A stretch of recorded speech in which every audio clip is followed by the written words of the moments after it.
Olá a todos e a todas. Hoje a gente vai falar um pouco sobre essa metodologia, né, que é um dos musts aí do ensino de ciências, que é os momentos pedagógicos, né? Então ele é dividido em três etapas, né? Problematização inicial, organização do conhecimento e aplicação do conhecimento.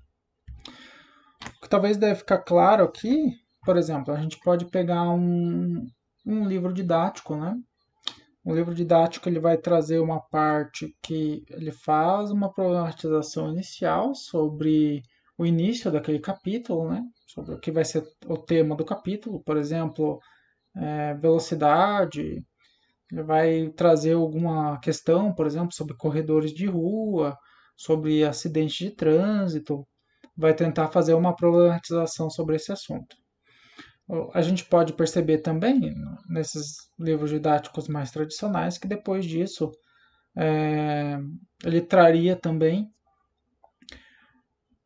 o conteúdo em si, né? Os conceitos, como esses conceitos estão inseridos nesse problema que ele começou a discutir, pode trazer como exemplo isso. Então ele organiza esse conhecimento que foi problematizado inicialmente, né? Numa segunda etapa. E numa terceira etapa, é uma etapa é, com bastante ação do aluno, né? Que é aquela onde ele vai, no caso dos livros didáticos, fazer alguma atividade de pesquisa, resolver exercícios. Então a gente pode perceber nos livros didáticos que eles também têm uma divisão muito semelhante para esse caso aqui, principalmente esses mais tradicionais, que seguem mais ou menos esse esquema, né? Lembrando que a metodologia ela tem essa estrutura, né? Então assim a gente também pode pensar como seria uma sequência didática, pensando a partir desses momentos pedagógicos. Então vamos discutir cada um deles, né? Um pouco de seus pormenores. Então a etapa inicial de se trabalhar com qualquer etapa nova, né? Um novo ciclo ele se iniciaria com essa problematização inicial. Aqui eu trouxe uma estrutura, né, que um artigo propõe para se trabalhar com o tema de velocidade. Então, só para dar uma exemplificada, né, vocês podem ler aí. E eu vou falar sobre outras questões, né. Uma questão importante dessa etapa de problematização é que ela tem que permitir também que o professor entenda o que os alunos pensam acerca daquele tema que será discutido, né? Quais são os interesses que eles têm sobre aquele tema. Ele não serve apenas para os alunos, né, começarem a interagir com o objeto da aprendizagem, mas ele também funciona como um instrumento pedagógico do professor, que ele vai sondar quais são esses interesses e quais são essas experiências anteriores que os alunos têm com esse objeto que vai ser discutido. Então, ela tem bastante característica de uma conversa, né? Uma situação de trocas de experiência, de um diálogo mais aberto com os estudantes, para tentar possibilitar essa conversa inicial, né? Então, essa problematização tem esse sentido. Então, relembrando, né? Ela tem essa preocupação de levar esse objeto de aprendizagem para os alunos, discutir com eles inicialmente e tentar perceber qual é a forma como eles entendem aquele objeto, como aquele objeto faz sentido na vida deles naquele momento, né? Então, essa também faz parte da etapa da problematização inicial. E se a gente for olhar pela perspectiva da aprendizagem, né, ela também tem relação em tornar esse objeto de aprendizagem, digamos assim, ativar a memória e a curiosidade acerca desse objeto que será discutido posteriormente, né? Aí criar possibilidades para que ele seja aprendido. E uma dessas possibilidades que a gente pode trabalhar, né, é com um conceito de mobilização, né, um mobilizado Bernard Charlot. Então, a gente sempre tem essa preocupação da nossa aula ser interessante, né? E uma aula interessante, ela tem relação com algum tipo de relação específica que se tem nessa aula, né? Pode ser com relação ao conhecimento, com relação à atividade que está sendo proposta para se trabalhar com aquele objeto de aprendizagem, pode ser com a própria forma como é estruturada a estrutura social da sala, né? Como é realizada essa atividade, ou mesmo interesses pessoais dos alunos. Então, a problematização inicial ela também tem essa relação de tornar, de certa forma, a aula interessante, não de forma geral, para todos os alunos, digamos assim, mas de forma específica, né? Pois a chance de, ao discutir pontos de vista, talvez tornar essa aula mais interessante para mais alunos, ela seja mais fácil de ser realizada, né? Caso, por exemplo, o professor só apresente o ponto de vista dele sobre o conteúdo, então são só aqueles alunos que se interessam por aquela perspectiva que o professor mesmo apresentou, né? Ou por questões de uso mais propedêutico do conhecimento, como exames de vestibular, ou outros tipos de interesse, né? Que muitas vezes os alunos têm. Por exemplo, aquele aluno que tem uma autoimagem, que ele se relaciona bastante em ir bem em aulas de física, né? Então, esse aluno ele já vai estar interessado, talvez de forma que o professor ele não precisa fazer mais nada, digamos assim, para fazer com que o aluno se interesse por aquilo que ele está falando. Mas aí a gente está falando de forma geral, né? Então essa parte da problematização inicial, ela tem também um pouco essa relação, né? De fazer com que os alunos criem esses pontos de vista de interesse deles, né? Ao fazer essa discussão, né? Que cada um vai observar esse objeto a partir de seus próprios interesses e suas próprias experiências. Então, essas atividades, né, esse objeto de aprendizagem, ele vai se dar dentro de um conjunto de relações, né, que se escreve em um determinado tempo, nesse espaço de atividades, né, que são realizadas para se aprender alguma coisa. E todo esse conjunto que está posto em sala de aula, ele tem um conjunto de significados, né, diversos para todos os alunos e para talvez a gente consiga elencar alguns que são mais recorrentes, né? Como por exemplo, a gente tem muitas vezes há muita reclamação de algumas tentativas que a gente tenta fazer para que a nossa aula não seja tão tradicional todas as vezes, né? Muitas vezes a gente percebe que os alunos têm pouco interesse naquilo que a gente tenta levar, de novo, e talvez isso seja um pouco de culpa nossa, né? Porque essa metodologia nova muitas vezes parte apenas da gente, né? A gente não conversa com os alunos para não para tentar construir, né, mas para tentar levantar quais são as percepções deles sobre essas atividades. Talvez essas mudanças elas devam ocorrer, né, se elas já não estão em curso em, anteriormente para esses mesmos alunos, né, em que eles já atribuem um significado mais positivo para essas mudanças, mas se isso não acontece, eles vêm da aula tradicional, talvez essa migração tenha que ocorrer de forma mais lenta, justamente para que esse conjunto de significados possa ir sendo construído ao longo do tempo. É porque tudo isso, né? Por que a gente se preocupa com essa questão, né? Que a pessoa, para que ela aprenda, né? Ela precisa se colocar como parte do processo de aprendizagem. Então, por exemplo, né, uma aula tradicional ela pode fazer com que os alunos se mobilizem. Então, eles vão se colocar como parte do processo, né? Eles vão raciocinar sobre aquilo que o professor está fazendo, vão tentar criar relações vão tentar criar imagens sobre aquilo que o professor está tentando falar. Então, há um conjunto de questões que o aluno pode fazer quietinho na dele, né, não precisa ficar falando nem nada desse tipo, e que na qual ele está totalmente mobilizado para aprender, né? Ele se colocou como parte do processo, né? E esse se colocar também ele tem um sentido, né? O aluno ele pode se colocar só para reproduzir determinada coisa, né? Que o professor colocou no quadro, reproduzir a resposta do colega. Então há alguns sentidos também para essa forma como o aluno se coloca para aprender, né? A qualidade, digamos assim, dessa mobilização. Nunca vi nenhum estudo que trabalhe a partir dessa perspectiva, né, de haver uma determinada qualidade para para essa forma de mobilização.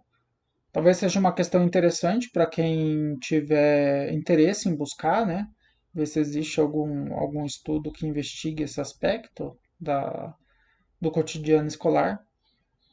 E se não tiver também, talvez seja um problema de pesquisa interessante para alguém tentar se debruçar sobre ele posteriormente, né? Mas eu quero que vocês entendam como é importante que o aluno ele tente fazer parte do processo educativo e da atividade que está sendo exposta. A problematização ela tenta suprir um pouco esse papel e também o papel que o professor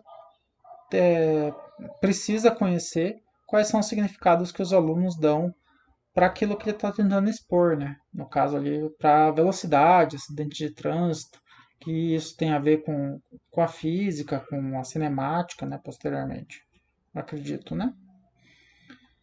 Então essa é a primeira etapa, né? A problematização inicial. A segunda etapa é a organização do conhecimento, né? Se a gente for pensar numa aula mais tradicional, ela é aquela etapa onde o professor apresenta os conceitos que foram talvez levantados durante a problematização inicial.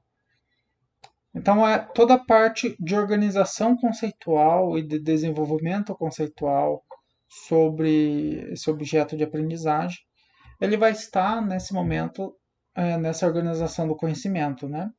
Ela não precisa necessariamente ser uma aula tradicional. Por exemplo, né, se a gente for fazer algum tipo de projeto, né, a problematização inicial, por exemplo, é levantar o problema, levantar as hipóteses iniciais, né, levantar qual é a metodologia inicial que a gente ia utilizar para abordar esse problema. Por exemplo, o problema da velocidade dos trens no centro de Paranaguá, né? Já que a gente está trabalhando com velocidade, né? Discutir toda a questão de como. É, é que eu estou chutando, porque eu não moro em Paranaguá, né? Então não entendo esse problema. A velocidade com que eles trafegam, a velocidade dos carros.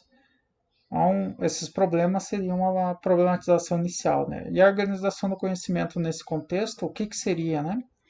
Seria o processo de organização do conhecimento, de os conceitos que seriam pesquisados, né? Pesquisa desses conceitos, sua organização em uma trama de conceitos ali que siga alguma hierarquia, a escrita sobre essa organização, né?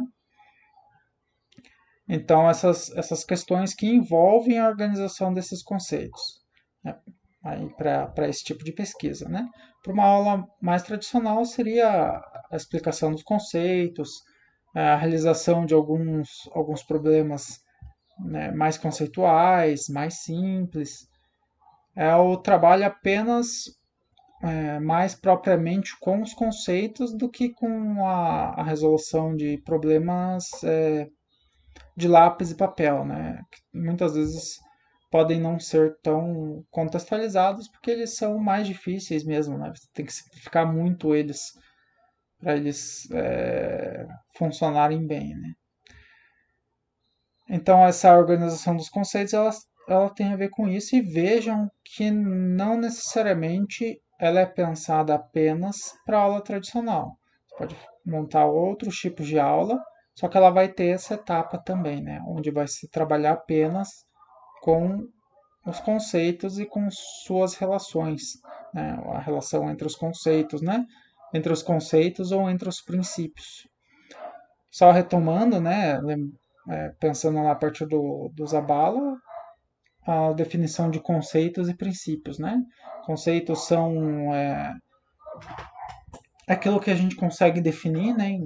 Como um, um conjunto de objetos de mesma propriedade, né? Por exemplo, massa, o conceito de massa, conceito de força, no sentido de que força força elétrica, força magnética, força gravitacional fazem parte de um conceito, né? E os princípios são os processos de transformação, né? Então, princípio de conservação de energia, princípio de conservação de massa. Então, os princípios têm relação com mudanças que ocorrem provavelmente nesses conceitos, tá? Então, e aí a gente tem outros tipos de conteúdo que também podem ser trabalhados aí, né? Conteúdos procedimentais, é, conteúdos atitudinais. Mas essa etapa da organização do conceito, ela tem relação com isso, né? Com uma atividade teórica não seria o caso, né? Porque a gente tem conhecimentos práticos também, mas ela tem relação com essa organização da aprendizagem do conhecimento que nós estamos querendo que os nossos alunos aprendam de forma mais sistemática. Então, a primeira etapa, ela tem relação com uma problematização, com o levantamento de hipóteses sobre aquilo que está sendo estudado, com o professor conhecendo qual é a perspectiva dos alunos acerca daquilo que vai ser estudado. Então, é algo muito mais livre, digamos assim, da concepção necessariamente científica. Exclusivamente, desculpe. A organização dos conhecimentos já não, né? Já parte do processo de aprender, mais propriamente dito, o conhecimento científico, né? Da tentativa de fazer com que os alunos se apropriem dele. Então, vai ser trabalhar com o conhecimento científico mais propriamente dito. Daí é a partir da apresentação do tema, realização de atividades. Agora estou me prolongando demais. E a última etapa, né? São 3 momentos pedagógicos, é a aplicação desse conhecimento. Se a gente for pensar lá no nosso ensino do projeto, né? Do projeto do trem, ela seria, por exemplo, uma carta para alguma entidade aí que use o trem, coisa assim, que explique o ponto de vista. Nessa explicação, vai ter explicação utilizando os conhecimentos físicos, a linguagem da física, a unidade do sistema internacional. Então, essa contextualização e essa aplicação daquilo que foi aprendido, né, nas etapas anteriores, ela é realizada nessa última etapa, né? Então, essa última etapa normalmente tem relação também com o processo avaliativo, que poderia ser avaliada essa carta, né? Se os alunos utilizaram a linguagem correta, se elas utilizaram os princípios e conceitos corretos. Estou usando princípios e conceitos porque a gente está falando de velocidade, né? Normalmente ia se trabalhar apenas conceitos nesse caso. Seguindo uma aula tradicional. Então, pensando na aula tradicional, ia ser as listas de exercícios, alguma questão que concretize, onde o professor ele consiga também perceber que o aluno conseguiu se apropriar do conhecimento que foi trabalhado nas etapas anteriores. Então, ela tem, de certa forma, uma característica de avaliação, talvez em toda a etapa de aplicação do conhecimento, né? Pois ali o aluno ele vai precisar objetivar da forma que for, aí pode ser objetivar que eu falo é tornar material a sua resposta, né? Então, se ele resolver exercícios, aquilo que ele escreve na resolução de exercício é isso que eu quero dizer com objetivar. Ele vai tornar isso material. Então, ele vai objetivar a partir de um exercício, vai objetivar a partir de uma interpretação, de uma carta, de um vídeo, como é colocado nesse exemplo aí. Então, normalmente, se a gente for pensar nos livros didáticos, por exemplo, ia ser aqueles exercícios de aplicação do conhecimento que tem no final do livro, né? Então, o Halliday, por exemplo, é um exemplo, né? Aqueles de 30 a 105 exercícios que tem no final do Halliday, eles fazem parte dessa etapa, né? Mas não precisam ser necessariamente só exercícios de lápis e papel, podem ser outras coisas, né? Pode ser a interpretação de uma peça audiovisual, pode ser a interpretação de um experimento ali que o professor vai trabalhar com os alunos. Podem ser outras coisas, né? Mas o objetivo ali, normalmente, vai ser com que o aluno produza alguma coisa, objetive alguma coisa, de forma que aquilo consiga, o professor ele consiga ver através daquilo como se decorreu a aprendizagem do aluno. Normalmente nessa etapa, as atividades que os alunos fazem, eles têm relação com uma etapa de avaliação, apesar de não necessariamente ser uma avaliação somativa, né? Uma avaliação no sentido de que o professor ele consegue mensurar qual foi o desenvolvimento do aluno. Então, esses são os 3 momentos pedagógicos, né? As referências aqui que foram utilizadas. O exemplo foi tirado desse primeiro artigo. E quem quiser se aprofundar um pouco mais sobre essa metodologia, a gente tem esse livro do Delis Oikov para indicar. Então, bom dia, boa tarde ou boa noite aí para todos vocês. Para mim agora já é uma boa noite. E até a próxima, pessoal.